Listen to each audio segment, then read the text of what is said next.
আল্লাহ কোরআনে বলেন, ইয়া আইয়ুহাল্লাযীনা আমানুত্তাকুল্লাহা হাক্কা তুকাতিহি ওয়া লা তামুতুন্না ইল্লা ওয়া আনতুম মুসলিমুন। ভাইজান, ইমানদারকে লক্ষ্য করে আল্লাহ বলতেছেন, আল্লাহকে ভয় কর। আর ভয় করতে গেলে মানুষের তৈরি আইন দিয়ে ভয় করা যাবে না। ভয় করতে গেলে লাগবে কার আইন? জোরে বলেন, কার আইন? হ্যাঁ, সবাই দেখেন, একটু প্রাণ ভরা তাকায় দেখেন। কষ্ট করে গরমের ভিতরে কোরআনের আলোচনা শোনার জন্য বসে আছেন। আমরা বাংলার মানুষ এখনো কোরআন দেখতে পাই নাই, তবে কোরআন শুনতে পাইছি।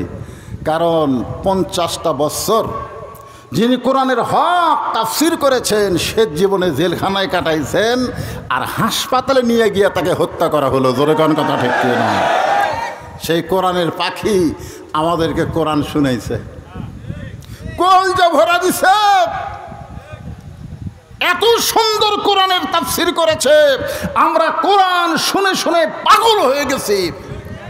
কিন্তু শুধুমাত্র শোনার জন্য আল্লাহ কোরআন দেয় নাই, এই কোরআনকে বাস্তবে দেখার জন্য দিয়েছে। জোরে কোন কথা ঠিক না?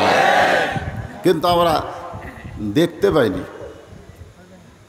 আশা করা যায় এবার কোরআন আমাদের দেখা দরকার। জোরে কোন ঠিক কিনা? এখন কোরআন দেখতে গেলে আমাদের কি করণীয়? নবী যখন কোরআন তেলাওয়াত করেছে, গভীর রাত্রে চোরের মতন চুপি চুপি আবু জেহেল কোরআনের তেলাওয়াত শুনেছে। সারা রাত নবীর কোরআন তেলাওয়াত শুনেছে। সকালবেলায় গিয়া আবু জেহেল তার সভাসদবর্গে বলতেছে, এত সুন্দর কোরআনের বাণী, রাতটা কোন দিক দিয়ে গেল আমি বুঝবারই পারিনি। সুবহানাল্লাহ না? আবু সুফিয়ান বলে, নেতা, যেই কোরআন শুনতে রাত কোন দিক দিয়ে গেল বোঝা যায় না, সেই কোরআনকে বাস্তবে গ্রহণ করলে অসুবিধা কি? আবু জেহেল বলতেছে, কোরআনকে যদি গ্রহণ করা হয় তাহলে তোর আমার নেতৃত্ব চলবে না, আসল নেতা হয়ে যাবে আব্দুল্লাহর এতিম পোলা। আজকে আমাদের বাংলাদেশে আবু জেহেল মার্কা নেতা যারা, তারা কখনোই চাবে না যে আল্লাহ ওয়ালারা, কোরআন ওয়ালারা নেতা হোক। জোরে বলেন কথা ঠিক কিনা? এই জন্যে কোরআনকে বাস্তবকে যদি আমরা দেখতে চাই, তাহলে আমাদেরকে দুই হাত দিয়ে এই কোরআনটা ধরা লাগবে। পারবেন? এই যুবকেরা, এই যারা স্বৈরাচারকে পতন করছে, যে সমন্বয়ক, আজকে ছাত্র আন্দোলন, এরা কিন্তু আল্লাহর কোরআন ধরে নাই। তুমি শুরু করছিল কোটা আন্দোলন, কোটা কোটা, সের থেকে আবার 9 দফা, সের থেকে 1 দফা। জোরে কোন কথা ঠিক কিনা? ওরা কিন্তু কোরআন শরীফ ধরে নাই। যাই হোক, যেভাবেই হোক, আমাদের বাংলাদেশ আবার নতুন স্বাধীন হয়েছে। জোরে কোন কথা ঠিক কিনা? যার কারণে আমরা এই যে কথাগুলো বলার একটা সুযোগ পেয়েছি।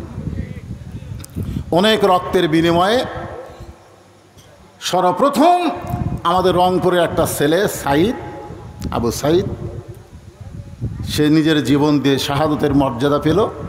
এরপরে অনেক শহীদের রক্তের উপর দিয়ে আমাদের বাংলাদেশ আবার স্বাধীন হলো। জোরে কোন কথা ঠিক কিনা? আজকে আসুন এই কোরআনকে একটু ধরি। আপনি দৌড়ে এসে ধরতে পারবেন না, এটা ধরবার গেলে শর্ত আছে। আল্লাহ বলেছে, লা ইয়ামাসসুহু ইল্লাল মুতাহহারুন। ততক্ষণ পর্যন্ত তুমি কোরআন স্পর্শ করতে পারবে না যতক্ষণ পর্যন্ত তুমি পবিত্র না হবে। ওমর ফারুক কিন্তু তার বোনের কাছে যে কোরআন আসলো না, বলেছিল যে কি পড়লি গোপনে গোপনে, আমাকে একটু দে তো। তখন বোন বলল, ভাই, এটা ধরবার গেলে পবিত্র হওয়া ছাড়া ধরার উপায় নাই। ওমর ফারুক চিন্তা করলেন, যেই কোরআনের আয়াত ধরবার গেলে পবিত্র হওয়া লাগে, সেই কোরআনটাই কি নিজের চোখে একটু দেখা দরকার। জোরে কোন কথা ঠিক কিনা? যার ওপর কোরআন নাজিল হয়েছে তাকে দেখতে গেছে। নবীকে হত্যা করবার চাইছিল, তখন কিন্তু নবী দেখতে আর যায়নি, নবীকে হত্যা করার নিয়তে তরবারি হাতে নিয়েছিল। এবার নবীর কাছে গিয়ে নবীর দিকে তাকায় দেখে এইটা তো আমার মতো মানুষ না। সুবহানাল্লাহ না কেন? নবী মোর নূরে খোদা, তার তরে সকল পয়দা, আদমের কলবেতে তারি নূরের রৌশনী। সবাই বলেন নবী মোর পরশমণি, নবী মোর সোনার খনি, নবী নাম ভাবে যেজন সেই তো দোজা হানের ধ্বনি। সুবহানাল্লাহ বলেন। ওমর ফারুক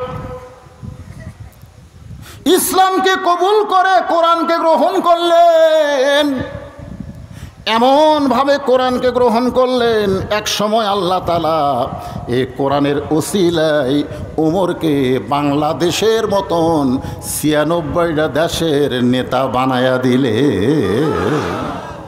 বাংলাদেশের মতন কয়টা? ৯৬টা দেশের নেতা বানাই দিলেন। শুধু কোরআন দেখবার যায়া উমরকে আল্লাহ নেতা করে দিলেন। জোরে কোন সুবহানাল্লাহ। মসজিদের মেম্বরে বসে ওমর ফারুকের মন বলতেছে, ওমর তুই অর্ধ পৃথিবীর খলিফা। এটা কিন্তু মুখ বলেনি, মন মন। ওমর ফারুক কয়, কে রে, আমি অর্ধ পৃথিবীর খলিফা? নফস। সাথে সাথে দুই হাত, ডান হাত ডান গালে, বাম হাত বাম গালে চড় মারে। এমন সময় ওসমান গনি এসে সামনে দাঁড়ায় বলে, আমির আল মুমিনিন, আপনি কি পাগল হয়ে গেলেন? নিজের গালে নিজে চড় মারেন, কারণ কি? ওমর ফারুক বলে, ওসমান আমার মন আমাকে বলতেছে আমি অর্ধ পৃথিবীর খলিফা হয়েছি। ওসমান বলে, ঠিকই তো কইছে, মন তো আপনার ঠিকই কইছে, মন তো ভুল কয় নাই, এতে আবার নিজের গালে চড়ান খেন। ওমর ফারুক বলে, ওসমান আজকে মন বলতেছে অর্ধ পৃথিবীর খলিফা, কিন্তু আমার ঈমান বলতেছে আমার অতীতের খবর কি? ওসমান গনি বলে, আমির আল মুমিনিন, আপনার অতীতের কি খবর? ওমর ফারুক বলে, আমি একটা রাখাল ছিলাম, খালার বাড়িতে রাখালি করতাম। ছাগল নিয়ে যখন সন্ধ্যে আসতাম, আমার খালা আমার চুল ধরে বলতো, ওমর কয়টা ছাগল নিয়ে গেলে, কয়টা ফেরত আনলে? আমি গুনার দিকে ৩-৪টা কম। আমি আবার দৌড় দিতাম, ছাগলগুলো কুড়ে নিয়ে এসে যখন খালারে দিতাম, খালা আমার কান ধরে বলতো, ওমর যেই ভুল আজকে করেছো, এই ভুল যদি আগামীকাল করো, তোমার রাখালির চাকরি আমি ক্যান্সেল করে দিব। আমি তখন খালার পা ধরে বলতাম, খালা আমার রাখালির চাকরি ক্যান্সেল করে দিলে আমি থাকবো কোথায়, খাবো কি? একদিন যে ওমর রাখালির চাকরি রক্ষা করার জন্য খালার পা ধরে কেঁদেছে, আজকে সেই ওমর অর্ধ পৃথিবীর খলিফা হয়েছে। এটা ওমরের যোগ্যতাই নয়, এটা কেবলমাত্র আল্লাহর কোরআনের উসিলায়। জোরে বলেন কথা ঠিক কিনা? ভাই রে, এটা সেই কোরআন। খালি গরিব গুরুবার ছেলেদের মাথায় কোরআনের পাগড়ি, আমরা হাফিজি পাগড়ি মাথায় পরাই দিলাম। আজকে মহিলা মাদ্রাসা খুঁজলে দেখেন, এলাকার মধ্যে ধনীর মেয়ে এই মাদ্রাসায় ভর্তি হয়নি। আমাদের মতন গরিবগুলা সব কোরআন ধরছে, আর ধনীগুলা সব ভার্সিটিতে গেছে। এখন আমরা গরিবগুলো যদি কোরআন থেকে হক কথা মসজিদের মেম্বারে বলবার চাই, ওই ধনী ঘুষখোর খালি এরকম গুজরে ওঠে, সুদখোর এরকম জোরে জোরে কাশে। ঠিক কিনা বলেন? কোরআন কি শুধু গরিবের জন্যই না সবার জন্যে? হযরত ওমর অর্ধ পৃথিবীর খলিফা হইয়া নিজের চোখে আল্লাহর কোরআনকে দেখার জন্যে তিনি ছদ্মবেশে ঘুরতেছেন। আমার মা বোনেরা যারা পর্দার অন্তরালে আর মহিলা মাদ্রাসাকে টার্গেট করে আমি আপনাদের সামনে কথাগুলো বলতেছি। ওমর ফারুক ছদ্মবেশে মদিনার অলি গলি যখন ঘুরতেছে, এমন সময় দেখতে পাই দুই পাহাড়ের মাঝখানে একটা সুন্দরী মেয়ে ধীর গতিতে হেঁটে হেঁটে আসতেছে। মেয়েটার সামনেও কোনো মানুষ নাই, পিছনেও কোনো মানুষ নাই। ওমর ফারুক মেয়েটার দিকে তাকায় বলতেছে, আলহামদুলিল্লাহ, আল্লাহ তোমার দুনিয়ায় এত সুন্দরী একটা মেয়ে। হয়তো আপনারা বলবেন, হুজুর ওমর ফারুক একটা মেয়ের দিকে তাকায়া এত সুন্দরী মেয়ে বলে আলহামদুলিল্লাহ বলল, এটা কি ইসলামে জায়েজ নাকি? ওমর ফারুক কিন্তু মেয়েটার চেহারা দেখে নাই, মেয়েটার আপাত মস্তক আল্লাহর আইন পর্দা। আল্লাহর ইসলাম বলে যে মেয়ে দেখতে যদিও কালো হয়, যদি মেয়েটা দেখতে খাটো হয়, আর আল্লাহর কোরআনের পর্দা যদি মেনে চলে, আল্লাহর ইসলাম কেবলমাত্র তাদেরকেই সুন্দরী মেয়ে বলে। এখন আপনাদের এলাকায় সুন্দরী মেয়ে বলতে আপনারা কি বুঝতেছেন? হ্যাঁ, পরিমণি পরিমণি কলেজ ভার্সিটির মেয়েরাই সুন্দরী নাকি? মহিলা মাদ্রাসার মেয়েরা কি? হ্যাঁ, জোরে বলেন।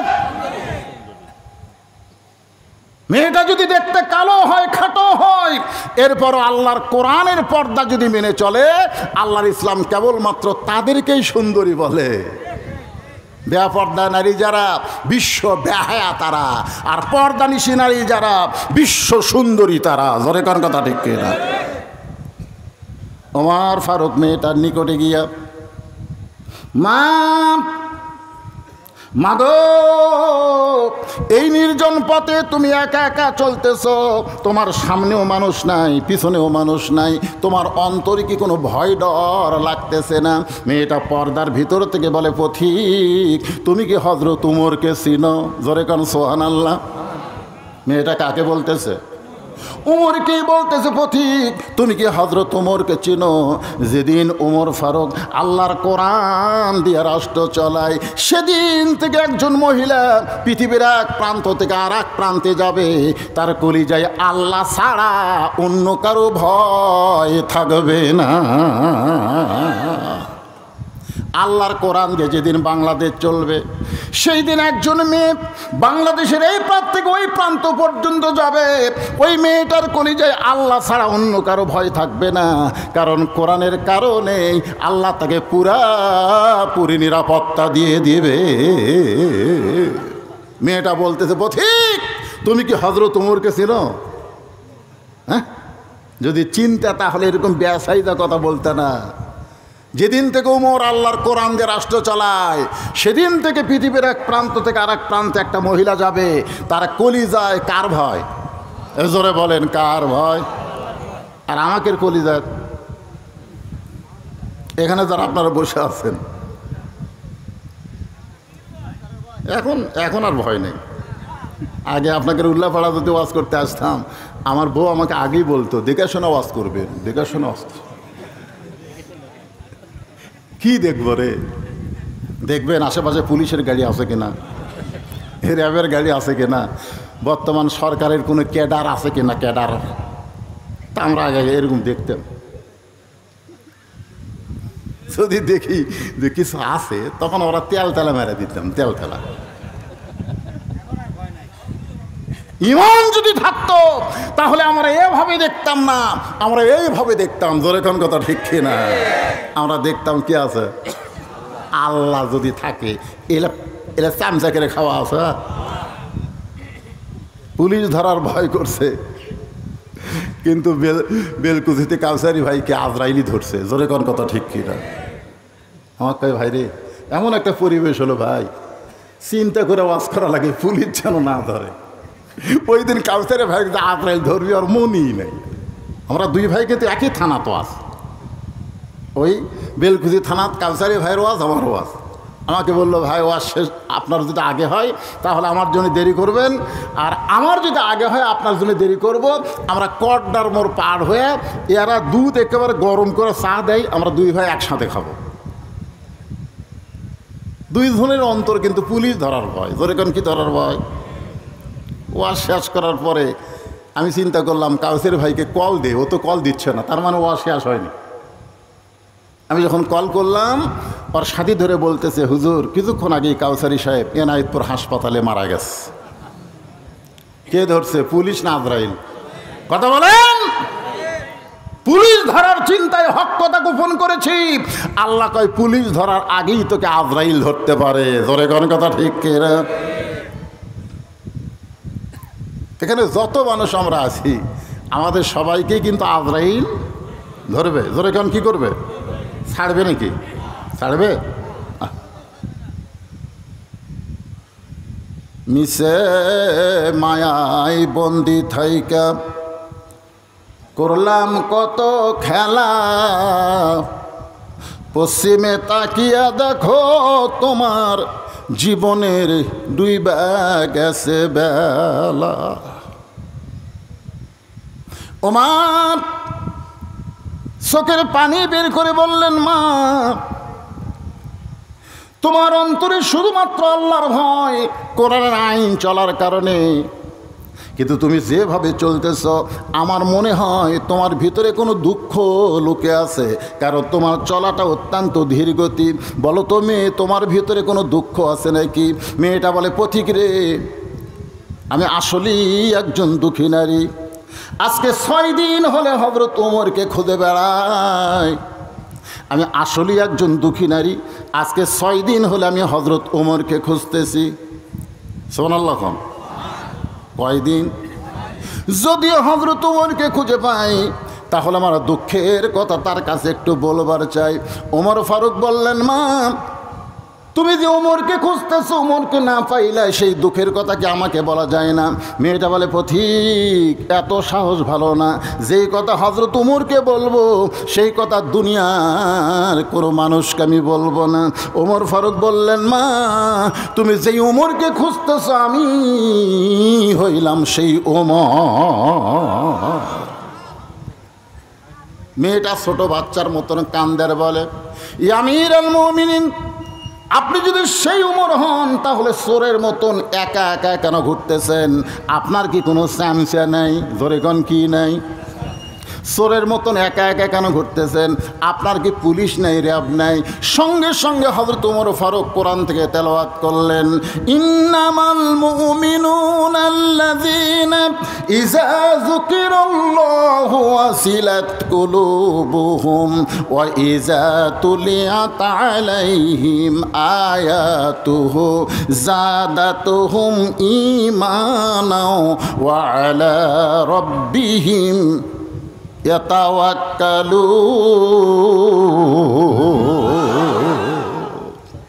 আল্লাহর কোরআনটা কি নিজের চোখে একটু দেখেন। ওমর ফারুক বললেন, মা যেদিন থেকে কোরআন দিয়ে রাষ্ট্র চালায় সেদিন থেকে আমার ঈমান আমাকে বলে দিয়েছে দুনিয়ার কোনো পুলিশ র্যাব লাগবে না, স্বয়ং আল্লাহ তাআলাই আমাকে হেফাজত করবে। সামান্য একটা এমপি হলেই সামনে পুলিশের গাড়ি, পিছনে পুলিশের গাড়ি। জোরে কোন কথা ঠিক কিনা? আর বাংলাদেশের মতন 96টা দেশের খলিফা। কোনো চামচা লাগে? র্যাব লাগে? পুলিশ লাগে? আপনারা বলেন তো, পুলিশগুলা কি নেতার না জনগণের? এ কথা কোন নেতার না জনগণের? কিন্তু গত বছরগুলোতে পুলিশ একটাও জনগণের ছিল না, সব নেতার হুকুমে ছাত্রদের বুকে, জনতার বুকে গুলি করছে। জোরে কোন কথা ঠিক কিনা? একটা পুলিশও জনতার ছিল না, সব নেতার। এই রে নেতা আসতেছে, যত বড় নেতা তত বেশি পুলিশ। আরে হুন্ডালারা চামচেরা, আপনি দেখবেন যেই নেতার পিছনে বেশি চামচা ওই নেতা তত মারুক, তত টাকা মারে। জোরে কোন কথা ঠিক কিনা? হ্যাঁ, দেখবেন যার পিছনে বেশি চামচা ঘরে বুঝবেন ওই নেতা মারে বেশি। ওমর ফারুক চোখের পানি বের করে বললেন, মা এখন বলো কি দুঃখ তোমার মনে, যেই দুঃখ নিয়ে তুমি 6 দিন হলে আমাকে খুঁজতেছ? মেয়েটা বলতেছে, আমিরুল মুমিনিন, আমার জীবনের সবচাইতে বড় দুঃখ হলো আমি 6 বছর বয়সে ঈমান গ্রহণ করেছি। আপনারা যারা আমার সামনে বসে আছেন ওয়াজ শোনার পরে মনে হবে আমরা মুসলমান ঠিকই, কিন্তু আমাদের ঈমান নাই। জোরে কোন কি নাই? আজকে দেখেন তো ঈমান আছে কিনা একটু খেয়াল করে দেখেন। মেয়েটা বলতেছে 6 বছর বয়সে আমি ঈমান গ্রহণ করছি। আপনারা কি আমার কথা বুঝতে পারতেছেন? ঈমানের কলে পা পড়া আর ঈমান গ্রহণ করা দুইটা কিন্তু এক না। কারণ যুদ্ধের সময় আমার এলাকার অনেক হিন্দুরা কলমা পড়ছে, আরবি করে দেখলেই বলতো লা ইলাহা ইল্লাল্লাহ, লা ইলাহা ইল্লাল্লাহ, লা ইলাহা ইল্লাল্লাহ। তারমিরা বলতো বিলকুল ঠিক হয়। এক হিন্দু চাচা আমাকে বলতেছে, হুজুর মুসলমানের কলমার দাম আছে। তা আমি কইলাম, আপনি হিন্দু হইয়া মুসলমানের কলমার দাম কেমনে বুঝলেন? কয়, যুদ্ধের সময় বুঝেছি।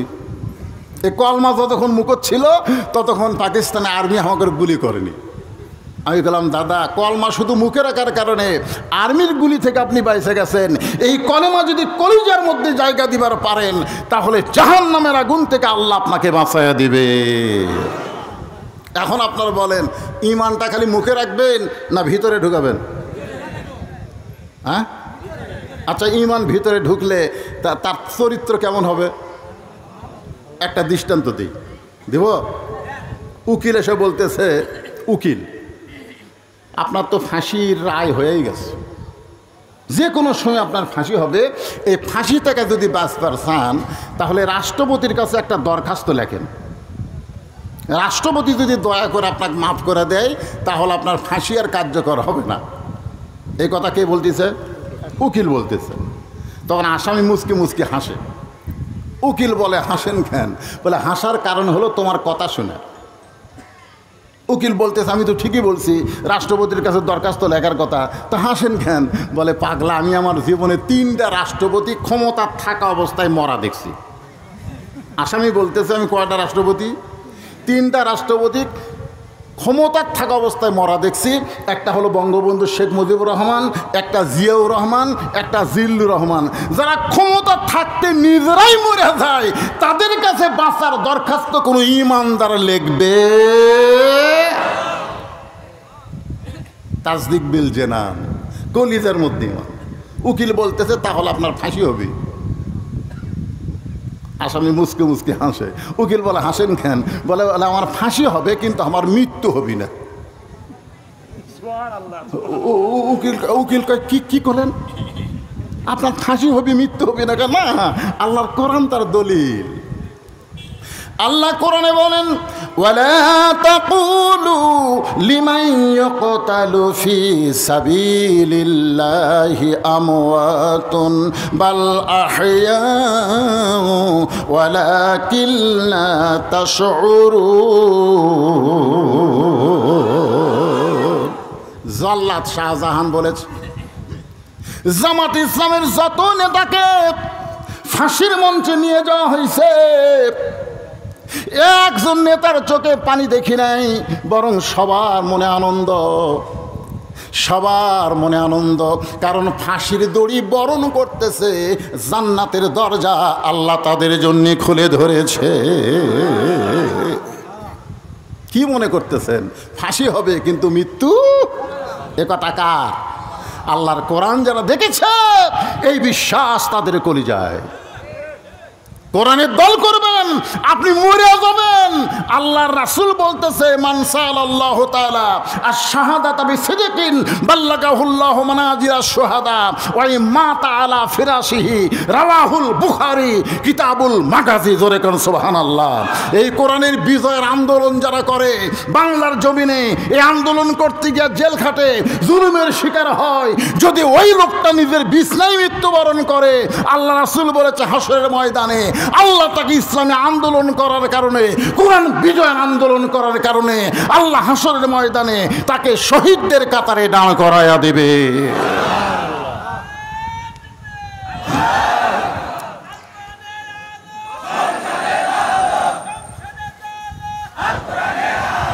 আপনারা কি মনে করতেছেন এই কোরআন, এই যে কোরআন আলোচনা শুনতেছেন, এটা শুধু কাগজে লেখা একটা কিতাব না, আপনাকে জান্নাতের দরজা পর্যন্ত পৌঁছানোর কিতাব। জোরে কোন ঠিক কিনা?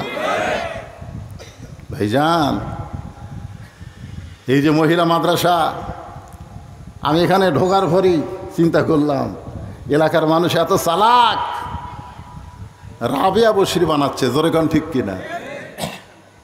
একটা পর্দানিশী, একটা মহিলা মাদ্রাসায় যে মেয়ে তৈরি হবে সে হবে পর্দানিশী। সে মেয়ে হবে উম্মুল খয়ের ফাতেমা। উম্মুল খয়ের ফাতেমার পেট থেকে যে সন্তান হবে তার নাম হবে আব্দুল কাদের জিলানি। কথা কন না কেন? মাদ্রাসায় ভর্তি হয়েছে 4 বছরে। ওস্তাদ কয়েকের, আব্দুল কাদের তোর মা তোর হাফেজ বানাবার এখন কায়দা হাতে দিয়ে কয় আমার সঙ্গে বল আলিফ। আব্দুল কাদের কয় লাম মিম যালিকাল কিতাবুল লা রাইবা ফিহি হুদাল লিল মুত্তাকিন আল্লাযীনা ইউমিনুনা বিল গায়বি ওয়া ইউকিমুনাস সালাত ওয়া মিম্মা রাযাকনাহুম ইউনফিকুন। ওস্তাদ মারছে দৌড়। কে রে এতদিন ধরে আমি আলিফ বা তা সা কই, আর এক আলিফ কতি লাম কয়ে শুরু করছে, তার মানে এই তো মানুষের বাচ্চা না, এই জিন পেতির হবি। ওস্তাদি ভয়ের ঠেলা দৌড়। অন্য ছাত্র শিক্ষক বলে হুজুর দৌড়ান কেন? জীবনে যেটা দেখিনি আজকে সেটা শুনতেছি।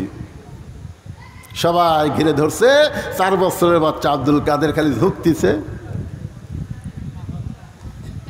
ওয়াজিলাত কুলুবুহুম।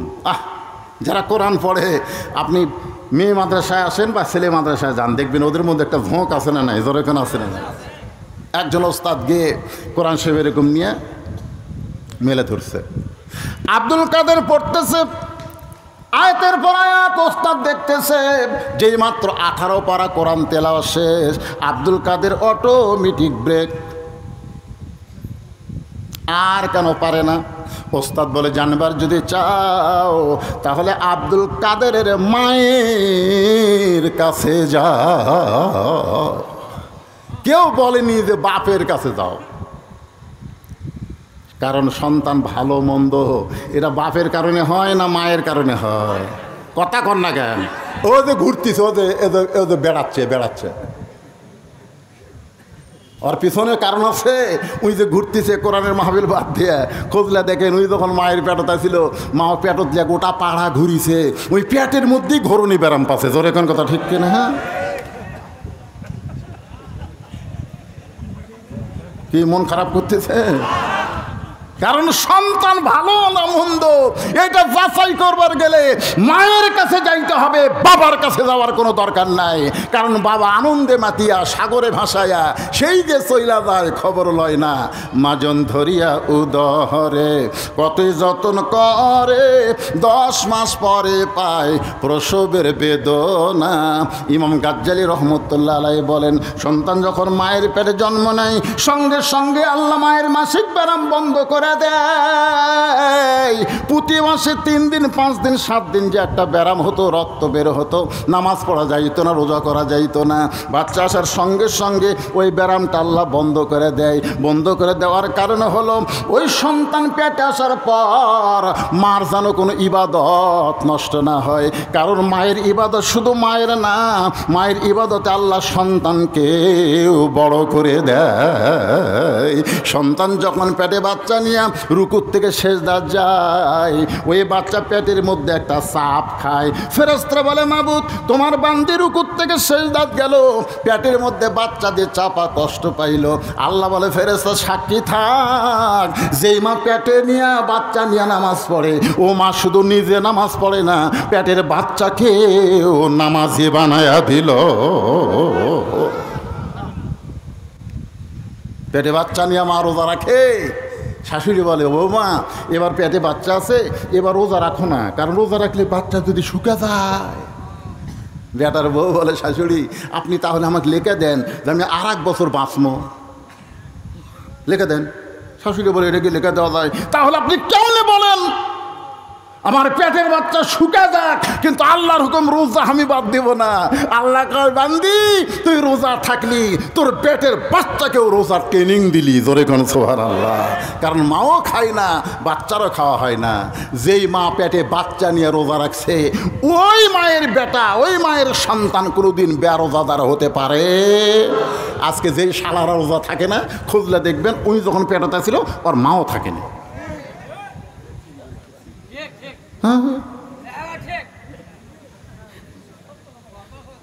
কারণ সন্তান ভালো হয়। একটা খ্রিস্টান বলেছে একটা ভালো যদি সন্তান চাও তাহলে একটা ভালো মায়ের দরকার। যেরকম কিসের দরকার? মায়ের দরকার। আপনারা কি বিরক্ত হচ্ছেন? দেখতে আইছে সবাই, দেখি মাও আব্দুল কাদের কান্দত করে লিয়ে উম্মুল খায়র ফাতেমা জানলাতে দেখে, কেরি গতকালই ভর্তি করে দিলাম, ছেলে কোরআনে হাফেজ বানাবো। হুজুর আমার আব্দুল কাদের কি বেয়াদবি করছে? বলে, বেয়াদবি একটাই, আলিফ কয়নি, লাম মিম কয়ে 18 পারা কোরআন শুনেলো। আব্দুল কাদেরের মা কান্দের বলে, আল্লাহ শপথ করে বলতেছি আমি জানি না। আমার আব্দুল কাদের যে আপনাকে 18 পারা কোরআন শরীফ শুনাইছে, আল্লাহ শপথ করে বলতেছে আমি জানি না। ওস্তাদ বলে, মা তুমি না জানলেও তুমি কি জানো? বলে, আমি হলাম 18 পারা কোরআনের হাফেজা। এই আব্দুল কাদের যখন আমার পেটে ছিল, আমি এক ওয়াক্ত নামাজ বাদ দেইনি, একটা রোজাও বাদ দেইনি। আব্দুল কাদের যখন ভূমিষ্ঠ হলো, যখন আব্দুল কাদেরকে আমি কোলে নিতাম, আল্লাহর কোরআন তেলাওয়াত করতাম। আব্দুল কাদের যখন কাঁদতো, আমি বাবু তো বাবু তো আর কান্না থামাইনি, আল্লাহর কোরআন তেলাওয়াত করে করে ওর কান্না থামাইছি। আব্দুল কাদের যখন আমার স্তনে দুগ্ধ পান করতো, আমি তখন কোরআন তেলাওয়াত করতাম, ও আমার স্তনে দুগ্ধ পান করতো।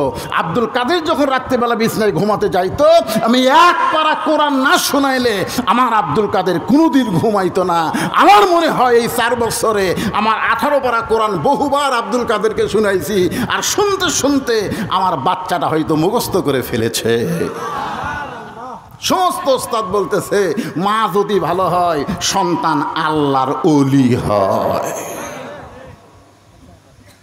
তাহলে এখানে যে মহিলা মাদ্রাসা বানাইছেন, আপনারা আল্লাহর ওলির ফ্যাক্টরি বানাচ্ছেন। যেরকম কথা ঠিক কি না?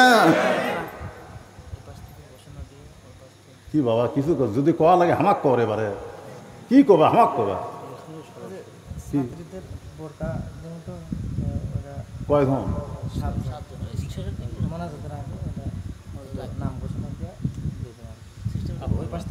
বোরকা কি জন্য দিচ্ছে? হাফেজ।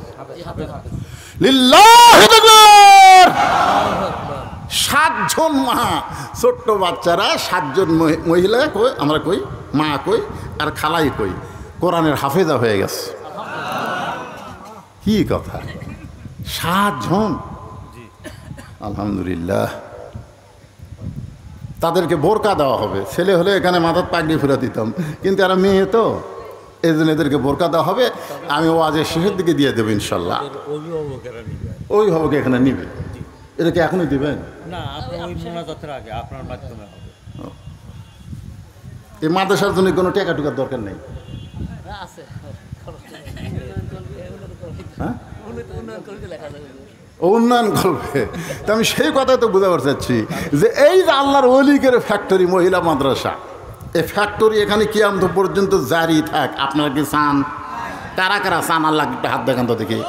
লিল্লাহি তাকবীর। আমি সবার কাছে না, সবার কাছে আমার দরকার নাই, কারণ যারা কোরআনকে মহব্বত করে, কোরআনের পাগল, আমি তাদের কাছে এই মাদ্রাসায় একটা করে কোরআন শরীফ। এখানে কয়জন মেয়ে ছাত্রী আছে? 100 জন ছাত্রী আছে। 100টা কোরআন শরীফ, এক কোরআন শরীফ মাত্র 500 টাকা। কোরআনকে যারা ভালোবাসেন, এতক্ষণ ধরে কোরআনে ওয়াজ শুনতেছেন, আরও 1 ঘন্টা করবো, আপনারা শুনবেন। মাত্র 500 টাকা আপনি দিবেন, একটা কোরআন শরীফ দান করার সওয়াব আল্লাহ আপনার আমল নামায় দিয়ে দিবে। সুবহানাল্লাহ জোরে কর, আর সুবহানাল্লাহ কর না কেন? আমি কি সবার কাছে চাইছি? 100 জন, তার মধ্যে 1 জন হাত তুলেছে, বাকি কোনো খাওয়া নাই বাজান, লগত দেওয়া লাগবে। আছে পকেট আছে? 200 আছে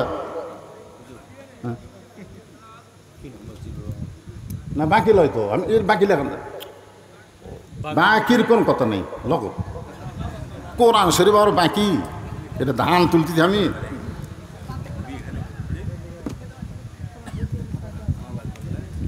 কোরআন শরীফ তো চাই আমি, কোরআন শরীফ বাবদ কথা আপনারা বুঝলেন না নাকি? কোরআন শরীফ বাবদ 500 টাকা। 500 টাকা দিবেন, একটা কোরআন শরীফ দান করার সওয়াব আল্লাহ আপনাদের আমল নামায় দিয়ে দিবে।